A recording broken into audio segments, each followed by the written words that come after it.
हाय बालमित्रांनो, आपण कृष्णाची गोष्ट ऐकतो आहे. जेव्हा भगवान श्रीकृष्ण मथुरेला आले, त्यांनी सगळ्या असुरांना तिथं ठार केलं, कंसाला ठार केलं. त्याच्यानंतर त्यांचा उपनयन संस्कार झाला. उग्रसेनाला त्यांनी राज्याभिषेक केला आणि गादीवर बसवलं. आणि मग त्या वसुदेव देवकीला त्यांनी बंदिवासात होते ते त्यांना आईवडिलांना मोकळं केलं, त्यांचे आशीर्वाद घेतले. आणि मग त्यांनी निर्णय घेतला की आता आपल्या दोघा मुलांना आपण सांदीपनी ऋषींच्या आश्रमात पाठवू. आणि मग सांदीपनी ऋषींच्या आश्रमात जाण्यासाठी उद्धव आणि बलराम आणि श्रीकृष्ण हे गेले. त्या सांदीपनीच्या आश्रमात खूप दूर होता तो. त्यांनी आपला रथ घेऊन गेले आणि मग आश्रम लागला. त्याच्या आधी त्यांनी आपले सगळे वस्त्र अलंकार काढले आणि कपडे उतरवले, साधे कपडे घातले आणि त्या आश्रमात गेले. आश्रमात गेल्यानंतर आचार्यांच्या वाणीला आता स्वर्गीय तेज चढलं होतं. तर आचारी पण सांदीपनी ऋषी पण त्यांचीच वाट बघत होते. आणि मग दुसऱ्या दिवसापासून त्यांचा चालू झाला. मग सुरुवातीला त्यांनी श्लोक म्हटला, ओम ईशावास्यमिदं सर्वं यत्किंच जगतां जगत तेन तेक्तेन भुंजिता मातृकस्य सिद्धनम सर्वत्र सुखिनः सन्तु सर्वे सन्तु निरामयाः सर्वे भद्राणि पश्यन्तु मा कश्चित् दुःखमाप्नुयात्. ओम गुरुर्ब्रह्मा गुरुर्विष्णू गुरुर्देवो महेश्वरा गुरु साक्षात परब्रह्म तस्मै श्री गुरुवे नमः असा त्यांनी श्लोक म्हटला. मग आचार्य मुद्रेवर स्थिरावले. त्यांचे स्वर्गीय बोलतील अमृत बोल ऐकण्यासाठी कानाकानाचे शिंपले उत्सुक झाले, एकाग्रपणे आसावले. मग प्रिय आश्रमकुमार हो, गुरुजी बोलले, सांदीपनी ऋषी बोलले की ज्यात तुम्ही प्रत्येकानं पारंगत झालं पाहिजे अशा विद्या आहेत 14. आज मी त्याच्याविषयीच विस्तारानं बोलणार आहे. ध्यानशील होऊन ऐका. कुटीभर शांतता पसरली. त्या विद्या अशा आहेत की ऋग्वेद, यजुर्वेद, सामवेद, अथर्ववेद ह्या 4 वेदांच्या 4 स्वतंत्र आद्यविद्या मानल्या आहेत. विद म्हणजे जाणणं आणि वेद म्हणजे जे जाणलं ते सांगितलं. म्हणजे आपण जे जाणलं ते दुसऱ्याला सांगितलं त्याला म्हणता वेद. आणि विद म्हणजे जाणणे, म्हणजे आपण समजून घेणे.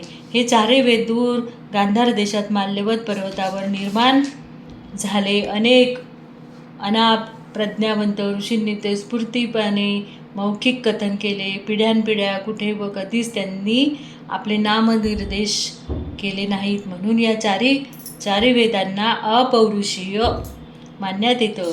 यातील पहिला आहे ऋग्वेद. दुसरा ऋग्वेदमध्ये उषा व वरुण या देवतांच्या स्तुतीपर विलक्षण लयबद्ध ऋचांची तुडुंबला आहे आणि दुसरा आहे यजुर्वेद. हा परमात्म्याला सर्व समर्पणाच्या ऋचांनी साकारला आहे.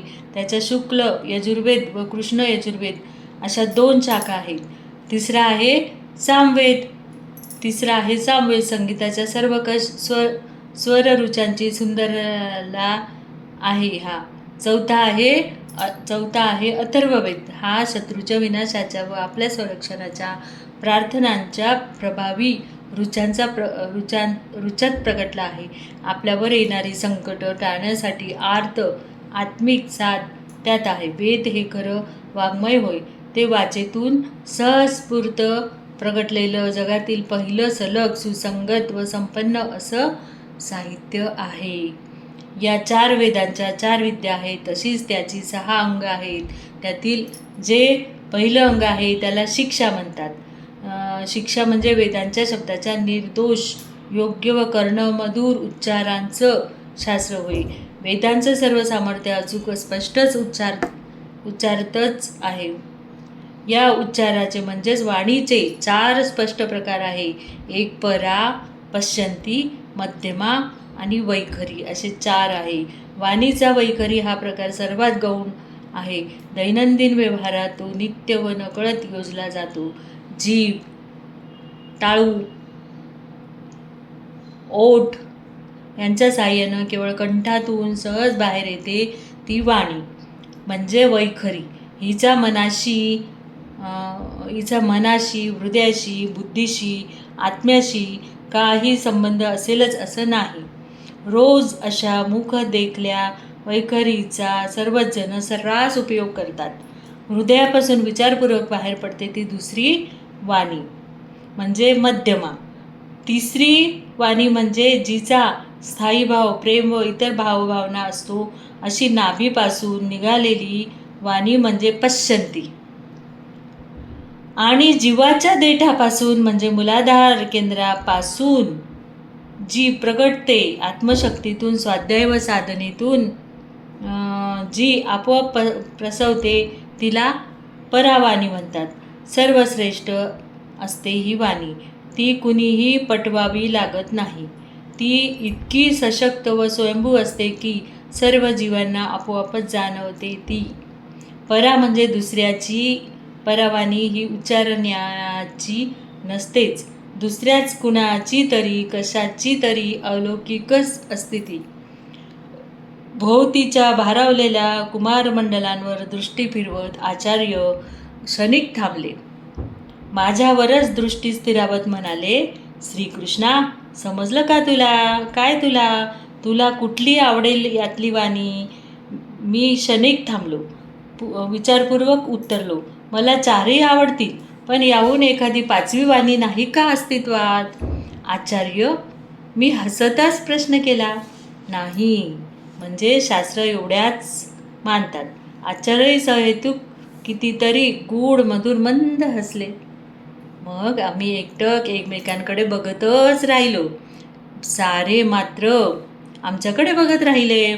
आमच्या दृष्टी मागे लपलेली निशब्द वाणी आचार्यांना समजली होती. बघा, आपण कधी कधी बोलत नाही, पण आपले डोळे बरोबर आपल्याला काय सांगायचं ते पुढच्याला सांगतात आणि समजणारा ते समजतो. मलाही समजली होती. ती होती परमात्म्याची वाणी, प्रेमाची वाणी, प्रेमवाणी, जिला लौकिक देहाचा कुठलाही अवयव सामावू शकत नव्हता, जिला आदिही नव्हता आणि अंतही नव्हता. वेदांच्या दुसऱ्या अंगाचं नाव आहे छंद. आचार्य पुढे बोलू लागले, गायनाचे स्वर, ताल व लय यांचं तत्वशुद्ध ज्ञान म्हणजे छंद. आचार्य आता पुरते रंगून बोलत होते. भाषेच्या निर्दोष आकलनाचे नियम ज्यात आहेत ते तिसरं अंग म्हणजे व्याकरण होय. वेद सहज स्फूर्त आहेत, म्हणूनच त्याच्या अर्थांनाही मर्यादा नाहीत. वेदावर सोपं पण अर्थपूर्ण निरूपण करणं हा चौथ्या अंगाला निरुक्त म्हणतात. कालमापन, ग्रहगोल, नक्षत्र आणि हस्त सामुदिक यांची चर्चा ज्यात आहे त्या पाचव्या अंगाला ज्योतिष म्हणतात. हस्त रेषा बघून सांगणं म्हणजे त्याला ज्योतिष म्हणतात. धार्मिक विधी व संस्कार यांचा उहापोह ज्यात आहे ते सहावं अंग म्हणजे कल्प. या अंगात अकल्पित अवडंबर केव्हाही घुसू शकतात. शहाण्यानं सदैव त्याच्यापासून सावधच असलं पाहिजे. अशा माजलेल्या अवडंबराच्याच पुढे अंधश्रद्धा व्हायला समय लागत नाही. अशा अंधश्रद्धांना कठोरपणं पुरुषार्थानं निखंदतो तो युगपुरुष, योग योगेश्वर सिद्ध होतो. अव म्हणजे खाली आणि तारण्यासाठी खाली येतो तो अवतार. भोवतीच्या असंख्य अंधश्रद्धाधारकांना तारण्यासाठी खाली उतरतो तो अवतारी युगपुरुष ठरतो, युगंधर सिद्ध होतो. आचार्य अमळ थांबलेच. एकटक माझ्याकडेच रोखून बघत म्हणाले, काय श्रीकृष्णा, समजलं काय? अकल्पित धार्मिक अवडंबराच्याच पुढे अंधश्रद्धा होतात हे नीट समजलं, पण ते अवताराचं काय म्हणाला ते मात्र काही नाही समजलं आचार्य. मी चर्या चौरस केली. समजलं नाही? ठीक आहे, समजेल समयानुसार. आम्ही दोघंही एकदमच खडाळ हसलो. तसं सर्वच आश्रमकुमार चक्रावून गोंधळून आमच्याकडे बघतच राहिले.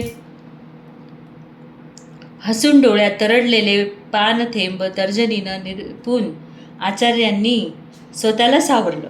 सर्वत्र दृष्टी फिरवत ते म्हणाले, तर आश्रमकुमार हो, 4 वेद व ही 6 अंग धरून अशा 10 विद्या झाल्या.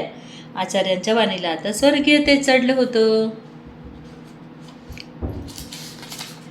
तर आता राहिल्या केवळ 4 विद्या. मीमांसा, तर्क, पुराण व धर्म ही त्यांची सर्व मान्य नावं आहेत. मीमांसा म्हणजे चर्चेला घेतलेला विषय सर्व युक्त अयुक्त विचारांनी उकलून दाखविणे, शक्य तेवढ्या सखोल विचारानं त्याची चिकित्सा करणं, त्याचं सर्वांगीण विश्लेषण करणं. मीमांसा म्हणजे 2 प्रकारच्या असतात, एक पूर्व व दुसरी उत्तर मीमांसा. न्याय अन्यायाची ज्या चर्चा असते त्या विद्येला तर्कविद्या म्हणतात. पुढची विद्या म्हणजे महापुराण. ही आहेत 18.